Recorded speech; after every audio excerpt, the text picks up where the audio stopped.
Assalamualaikum warahmatullahi wabarakatuh. Selamat pagi anak-anak. Salam sejahtera buat kita semua, khususnya kalian yang beragama non-muslim ya. Mudah-mudahan kita semua senantiasa mendapatkan rahmat dan hidayah dari Allah Subhanahu wa taala. Bagaimana kabar kalian semua? Mudah-mudahan sehat kan?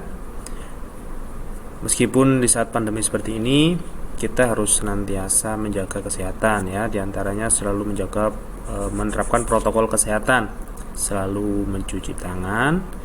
Kalau kita keluar rumah, kita usahakan kita harus selalu menggunakan masker. Terus menjaga pola makan dengan nutrisi yang sehat, istirahat yang cukup, dan yang lebih penting lagi adalah tetap selalu untuk berolahraga. Nah, pada kesempatan kali ini saya akan menjelaskan tentang penerapan aktivitas atletik ya. Khusus untuk submaterinya, yakni tentang lompat jauh. Di antaranya nanti adalah gaya jongkok, gaya menggantung, dan gaya berjalan di udara. Harapan saya sebagai guru, kalian nanti mampu untuk memahami, kemudian mengkaji, menganalisa, dan juga mempraktikkan teknik-teknik gerakan dari olahraga lompat jauh.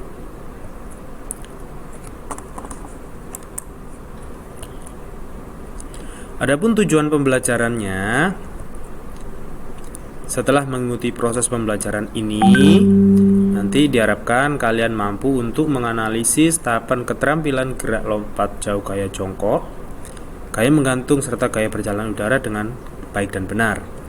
Kemudian mengkolaborasikan tahapan keterampilan gerak lompat jauh gaya jongkok, gaya berjalan di udara, serta gaya menggantung dengan baik dan benar, dan juga dilandasi dengan sikap semangat, sportif, dan juga tanggung jawab. Nah, sedikit kita mereview kembali bahwasanya dalam olahraga atletik itu terdiri atas 4 unsur gerak. Di antaranya adalah jalan, kemudian lari, lompat, dan juga lempar. Khusus untuk materi kali ini kita bahas tentang lompat. Nah, untuk peta konsepnya silakan disimak.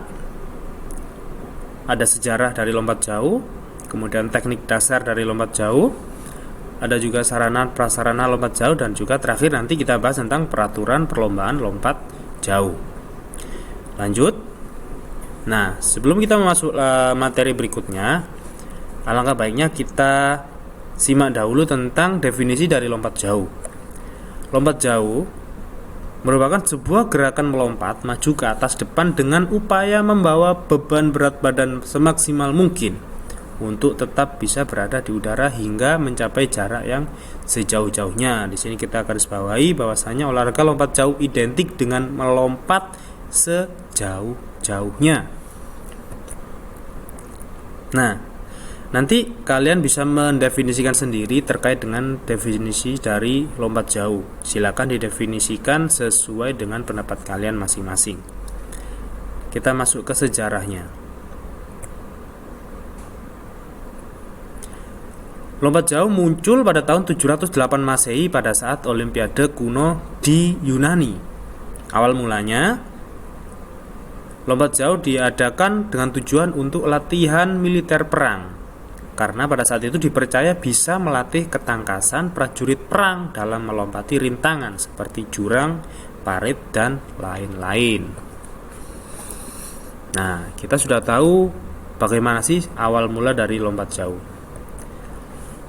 Untuk teknik dasarnya ada 4: teknik awalan, teknik tumpuan atau tolakan, teknik melayang di udara, dan juga teknik mendarat. Jadi perlu disimak dengan baik bahwasanya dalam teknik atau lompat jauh di situ ada 4 teknik yang harus dikuasai. Kita masuk ke teknik pertama, yakni teknik awalan. Apa sih teknik awalan?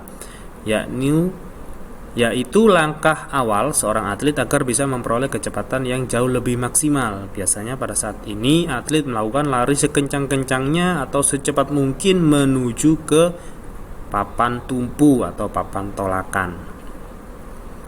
Kemudian ke teknik berikutnya, yakni tumpuan. Jadi ketika sudah melakukan awalan, lari kencang-kencangnya menuju ke balok tumpuan. Nah, di sini didefinisikan bahwasanya Gerakan penting dalam lompat jauh. Semakin baik tolakannya, maka semakin baik pula hasil loncatannya. Nah, para atlet wajib untuk menggunakan kaki yang terkuat dengan mengubah kecepatan horizontal menjadi kecepatan vertikal. Jadi pada saat melakukan tolakan, para atlet harusnya menggunakan kaki yang terkuat untuk melakukan tolakannya. Kemudian teknik melayang di udara. Nah, gerakan ini dilakukan setelah melakukan tumpuan atau meninggalkan papan tumpuan. Ketika seorang atlet akan melakukan gerakan melayang, biasanya keseimbangan tubuhnya harus selalu terjaga. Dengan cara apa? Dengan cara mengayunkan kedua tangan. Ya, jadi mengayunkan kedua tangan itu adalah strategi yang aktif untuk menjaga keseimbangan tubuhnya.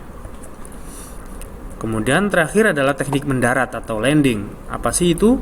Sikap jatuh pada posisi kedua kaki menyentuh tanah secara bersamaan dengan lutut membengkok, dengan tidak lupa menjaga keseimbangan agar badan tidak jatuh ke belakang. Nah, dalam olahraga lompat jauh, penilaian juri adalah sebaik-baik lompatan adalah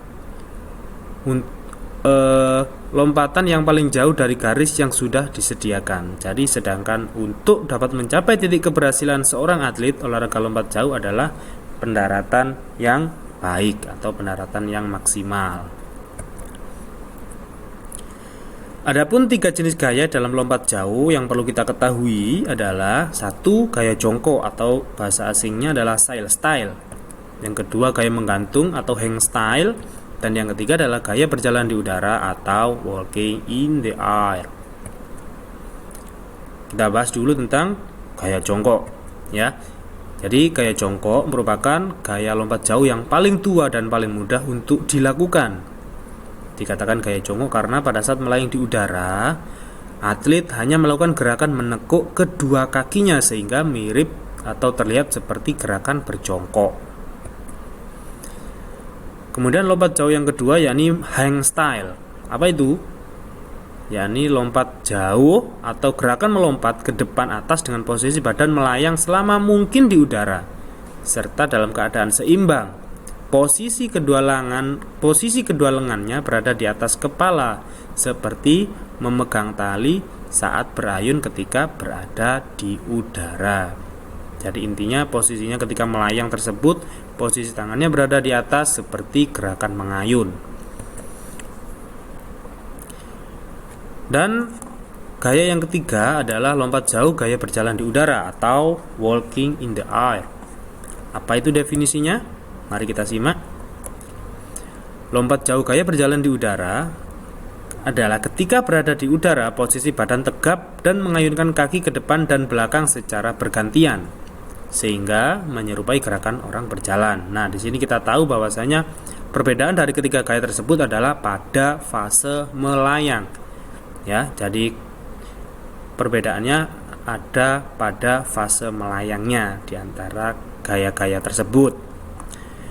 Untuk berikutnya, nah kita masuk ke dalam ukuran lapangan lompat jauh. Seperti yang kita ketahui bahwasanya di sini kita bisa melihat untuk panjang lintasan larinya minimal kurang lebih adalah 40 meter. Jadi atletnya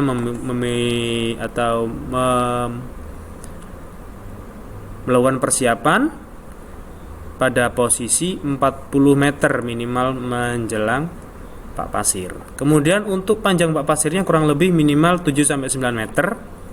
Kemudian untuk lebar dari pak pasirnya minimal 2,75 meter. Ya, jadi ini bisa disimak. Nah, untuk aturannya di sini seperti yang kita ketahui bahwasanya olahraga lompat jauh di sini sudah dipertandingkan atau sudah familiar sekali. Untuk aturan-aturannya bisa dilihat. Yang paling penting adalah di sini yang setiap hasil lompatan selalu dicatat dan lompatan yang paling jauh itu menjadi pemenangnya. Ya. Nah, untuk poin nomor 1 dan poin nomor 2 ini juga bisa menjadi catatan. Apabila peserta lomba lebih dari 8 orang, maka setiap peserta dibolehkan untuk melakukan 3 kali lompatan. Apabila kurang dari 8 orang, maka peserta harus melompat sebanyak 6 kali secara bergiliran. Nah, ini sudah saya cantumkan juga, silakan diakses. Sangat mudah sekali, bisa diakses di YouTube.